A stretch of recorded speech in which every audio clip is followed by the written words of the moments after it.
तो हेलो दोस्तों, स्वागत है आप सभी का एक बार फिर से आपके अपने YouTube चैनल पर। मैं लेकर आया हूं आपके लिए YouTube की कुछ मजेदार और बेमिसाल ट्रिक्स ऐसी जो आपकी मैथ की कैलकुलेशन को बना देगी आसान।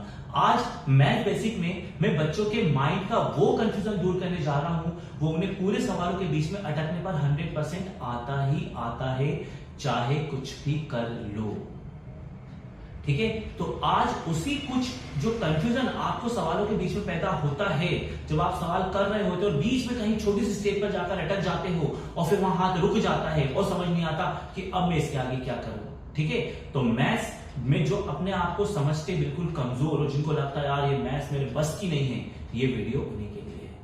तो क्या क्या परेशानियों का हमें सामना करना पड़ता है, चलिए देखते हैं। तो सबसे पहले जब भी आप कोई सवाल सॉल्व कर रहे हैं, जब भी आप कोई इक्वेशन सॉल्व कर रहे हैं, तो नॉर्मली आपके साथ जो सिचुएशंस आती है वो कुछ ऐसी होती है। मान लीजिए आप किसी सवाल को सॉल्व करते करते करते करते आ रहे हैं और आपके पास एक्स स्क्वायर के बाद यहां पे लिखा हो 36। मान लीजिए आप कोई सवाल को सॉल्व करते आ रहे हैं और एक्स नहीं, वो कोई भी अल्फाबेट हो सकता है, A B C D E F G H I, लेकिन मैंने एक्स लिया क्योंकि ज्यादातर एक्स होता है। अब मान लीजिए सवाल के दौरान करते करते करते करते आप सवाल पर आए और आप सवाल पर आकर अटक गए कि एक्स स्क्वायर बराबर 36 आ गया। अब आपको सवाल को सॉल्व करना है और सवाल को सॉल्व करने का एक सिंपल सा मीनिंग होता है, जब भी आप कोई समीकरण को हल कर रहे हैं तो वहां पर ये जो एक्स दिया जाता है ना, उसकी वैल्यू आपको निकालनी होती है। अब मान लीजिए आप सवाल करते करते आए और यहां पर आके रुक गए, अब इसके बाद आपको सवाल नहीं आ रहा, यहां पर आप कंफ्यूज हो गए। तो कंफ्यूज होने की जरूरत नहीं है, मैं आपको बहुत सिंपल एक ट्रिक बता रहा हूं, ध्यान से सुनो। एक नियम ध्यान रखना, बीच में इक्वल होना जरूरी होता है। आपके पास यहां पर वेरिएबल हो, आपके पास यहां पे नंबर हो, यहां पर वेरिएबल यहां पे नंबर है, कंफ्यूज बिल्कुल नहीं होना है। आपको करना क्या है, आपको ध्यान रखना है, अगर किसी वेरिएबल के ऊपर घात 2 होती है यानी पावर 2 होती है, तो आप उस 2 को यहां से हटाएंगे। उस 2 को जैसे ही आप हटाएंगे, सामने जो भी नंबर है उस पर आप रूट लगा लेंगे। तो आपको क्या सीख लेना है, ये आज मैं शुरू से बेसिक नहीं ले रहा हूं, आज मैं वो बेसिक ले रहा हूं जो सवालों के बीच में आप यूज करते हो और 100% अटकते ही अटकते हो, कंफ्यूजन होता ही होता है।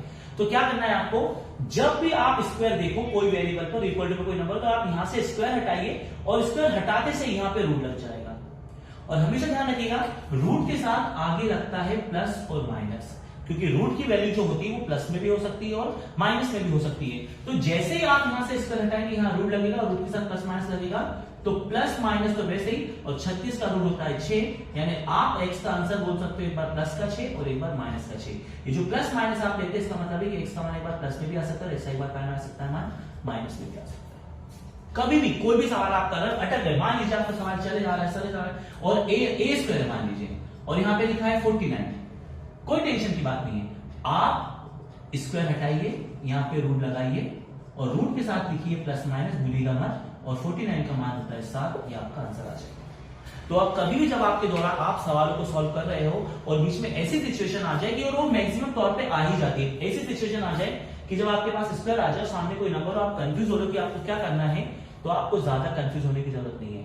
आप स्क्वायर हटाओ, स्क्वायर के साथ यहाँ पे रूट लगाओ, तो रूट के साथ आ जाता है प्लस माइनस, 36 का रूट 6 और 49 का रूट 7, किसी भी अल्फाबेट से आप निकाल सकते हो। तो मेन चीज मैं आपको क्या सिखाना चाह रहा हूं, मैं आपको ये सिखाना चाह रहा हूं कि जब स्क्वायर वाली सिचुएशन को फेस करोगे तो कंफ्यूज नहीं होना है, ना ही डरना है। सिंपल सी बात है, आप यहां से स्क्वायर हटाना, यहां पे रूट लगाना, रूट लगते से आंसर आ जाएगा। और हाँ, प्लस माइनस लेना मत भूलना। लेकिन अब ये तो सिंपल चीज हुई। अब यहीं पर मेरे कुछ स्टूडेंट बोलेंगे सर परफेक्ट रूट नहीं निकला तो, और ये रूट आप कैसे निकालते हो ये भी तो हमें बताइए। गुड, मैं जानता था सवाल ऐसा हो सकता है। अब मैं आपको सिखाता हूं कि इस सिचुएशन में अगर आपके पास परफेक्ट रूट नहीं आया और नंबर की सिचुएशन है तो आप क्या करोगे। चलिए मान लीजिए इन नंबरों को हटाते हैं और सिंपल सिचुएशन लेते हैं कि एक्स स्क्वायर में मैं 24 पर आकर अटक गया। ठीक है, अब मैं यहाँ पर सिचुएशन में आया, तो सबसे पहले मैंने सीख लिया है, सर आपने मुझे सिखा दिया है कि यहां से स्क्वायर हटाएंगे तो यहाँ पे लगेगा रूट और रूट के साथ लगेगा प्लस माइनस। चलिए अब हो गया। अब इसका करना क्या है, तो देखिए आप 24 के निकालिए फैक्टराइज यानी कि गुणनखंड। ये आपको सिखाया है 2 1 2, 2 2 4, 2 6 12, 2 3 6 और 3 1 3। ठीक है, अब आपको करना क्या है, ये सारे नंबर जो आए अंदर लिख दो, 2 इंटू 2 इंटू 2 इंटू 3 लिखा। अब आपको करना क्या है, अब आपको दो दो की जोड़ी बनानी है और हर जोड़ी का नंबर कहां जाएगा, रूट के बाहर। और जिसकी जोड़ी नहीं बनी, देखो इसकी भी नहीं बन रही, इसकी भी नहीं बन रही, तो ये अंदर ही रहेंगे। और आपका 6, यानी अब आपका आंसर क्या बोलोगे, एक बोलोगे 2√6 प्लस का, तो एक बोलोगे 2√6 माइनस का। ये जरूरी नहीं है कि आपको परफेक्ट रूट मिले, ऐसा जरूरी नहीं है। अब जैसे मैंने 49 दिया था, यहां पर जब मैंने अभी आपको एक सवाल बताया था, तो a स्क्वायर बराबर यहाँ पे 49 आया था, स्क्वायर हटाएंगे तो यहाँ पे रूट लगेगा, और रूट के साथ लगेगा प्लस माइनस, 49 का निकालोगे तो 7 7 49 और 7 1 7, a प्लस माइनस आप अंदर लिखेंगे 7 इंटू 7, दोनों नंबर इंटू में आप जोड़ी बनाएंगे तो 7 की जोड़ी बनी 7 बाहर, क्योंकि जोड़ी में अब कोई नंबर बाकी रह ही नहीं गया है, तो आपका ये आंसर हो जाएगा।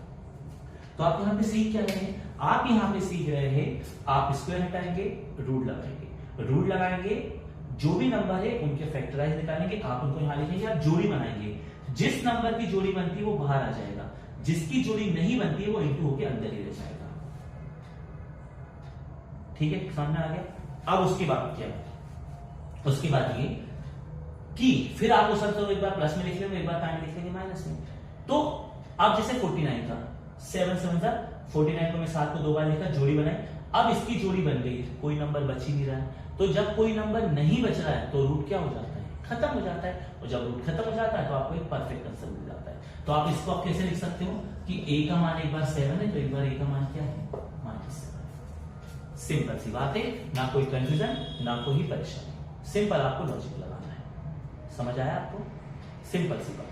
तो आपने क्या सीखा कि जब भी आपके सामने से स्क्वायर आएगा, आप स्क्वायर हटा के यहाँ पे रूट लगाएंगे, रूट लगाने के बाद जब आप रूट लगा देंगे तो उस नंबर का गुणनखंड निकालेंगे, गुणनखंड निकालने के बाद आप जोड़ी बनाएंगे, जिस नंबर की जोड़ी बनेगी वो बाहर आएगा, जिसकी जोड़ी नहीं बनेगी, अगर वो अकेला है तो अकेला, और एक से ज्यादा है तो इंटू होकर अंदर रह जाएगा। आपको एक नंबर प्लस मिलेगा और एक नंबर टाइम मिलेगा माइनस में, यहाँ पे आपका आंसर आ जाएगा और बात खत्म हो जाएगी। आई विश आपको समझ में आ गया होगा। तो ये तो पहली सिचुएशन है। अब दूसरी सिचुएशन में हम कहां अटकते वो देखिए।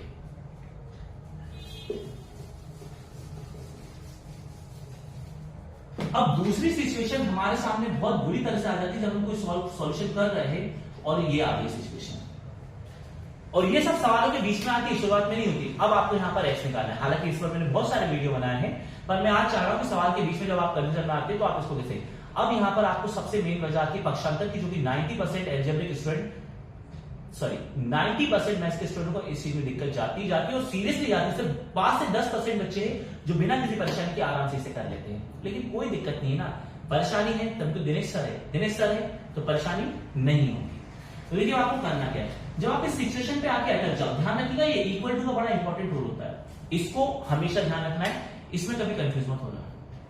अब आपको क्या करना है, आपको देखना है जो भी आपके पास वेरिएबल है, x है, y है, a है, b है, उसको हटाओ। सबसे पहले उसके पास वो नंबर देखो जो माइनस में या प्लस में, तो इसके साथ जो नंबर है उसको तो कुछ मत करना, इक्वल लगाना। यहां का नंबर देखना, अगर ये नंबर प्लस माइनस का है तो ये यहाँ पे प्लस का कर देना, और अगर ये प्लस का तो इधर आगे कर देना माइनस का। तो अपने माइंड में सेट कर लो ये बात कि सवाल के बीच में जब सिचुएशन पे जाके अटकोगे और यहाँ पे कोई नंबर ऐसा आ जाए जो तुम्हें कंफ्यूज कर रहा है, तो ध्यान रखना सबसे पहले ये नंबर हटाना। अगर ये नेगेटिव तो ये पॉजिटिव जाएगा, ये पॉजिटिव तो नेगेटिव हो जाएगा, यानी आपको आंसर मिलेगा 8 और 3 11, और उसके बाद ये इनटू से चला जाएगा, डिवाइड में आपको नंबर मिल जाएगा। अब आपके मन में सवाल आया सर ये तो समझ में आया कि ये माइनस से प्लस हो गया, लेकिन जब आप इसको नीचे क्यों लेकर गए और नीचे लेकर तो इसका साइन क्यों नहीं चेंज करा, ये हमारे पल्ले नहीं पड़ा। सिंपल सी बात, माइनस से एक आया हुआ, प्लस का हुआ। अब ये जो नंबर आप देख रहे हैं इनके बीच में आपको क्वेश्चन था इनके बीच में इंटू होता है, तो इसका एक फिक्स लॉजिक है कि ये नंबर हमेशा इंटू से कहां जाता है, डिवाइड में, और बिना साइन चेंज हुए। ये फिक्स अपने माइंड में सेट कर लो, ठीक है। अच्छा, अब हर बार साथ में कोई नंबर नहीं, मान लीजिए आपके पास सिचुएशन आ गई, आपके पास नंबर आ गया कि 6x बराबर 7 है। अब आपको x निकालना है तो और अच्छी बात है। आपको सबसे पहले देखना पड़ता है क्या इसके साथ प्लस माइनस में कोई नंबर है, क्या यहाँ पे प्लस माइनस में कोई नंबर है, नहीं है। तो जब नहीं है तो हमारा काम आसान हो जाता है। कैसे आसान हो जाता है कि इनके बीच में होता है इंटू, तो आपको डायरेक्ट क्या करना है, इसको इंटू से भेज देना है डिवाइड में। कभी भी देखना कोई भी नंबर और वेरिएबल लिखा है, अगर उसके बीच में प्लस और माइनस नजर नहीं आ रहा है तो हमेशा ध्यान रखना उसके बीच में इंटू होता है। किसी ने पूछा कि ये 7x है, तो आप समझ जाना ये 7 into x, आप अच्छे से समझ जाओ, कंफ्यूज होना ही मत। और ये इंटू का नंबर हमेशा डिवाइड में जाता है और कभी भी साइन चेंज नहीं होता, और इस तरह से आप डायरेक्ट वैल्यू निकाल लेंगे और कोई भी सवाल पर अटकने का तो सवाल ही पैदा नहीं होता। आई बात समझ में? तो ये जो दूसरा डाउट है, जब आप सवाल के बीच में होते हो तो अटकते हो, ये आपका दूसरा डाउट है। अब आता हूं मैं आपकी तीसरी सिचुएशन जहां पर आप अटकते हैं। क्या आपने ऐसी सिचुएशन फेस करी है जब कोई सॉल्यूशन आप कर रहे हो, कोई नंबर हो या कोई वेरिएबल हो और उसकी पावर सडनली 0 आ जाए? क्या कभी आपने ऐसी सिचुएशन को फेस करा है? नहीं करा है तो कभी ना कभी करेंगे लाइफ में। तो ध्यान रखना, कोई नंबर की पावर 0 हो या कोई वेरिएबल की पावर 0, नंबर चाहे छोटा हो चाहे नंबर कितना ही बड़ा हो, उसकी पावर अगर 0 आ जाए तो आप ध्यान रखना आंसर हमेशा होता है 1। यानी आप ध्यान रखेंगे किसी भी नंबर या किसी भी वेरिएबल की पावर अगर 0 होती है, इसका मतलब उसका सॉल्यूशन आप लिखेंगे 1। ये आप हमेशा ध्यान रखेंगे, कभी मत भूलेंगे। किसी भी नंबर की पावर 0, किसी भी वेरिएबल की पावर 0, मतलब आंसर होता है 1। आएगा समझ में? सिंपल।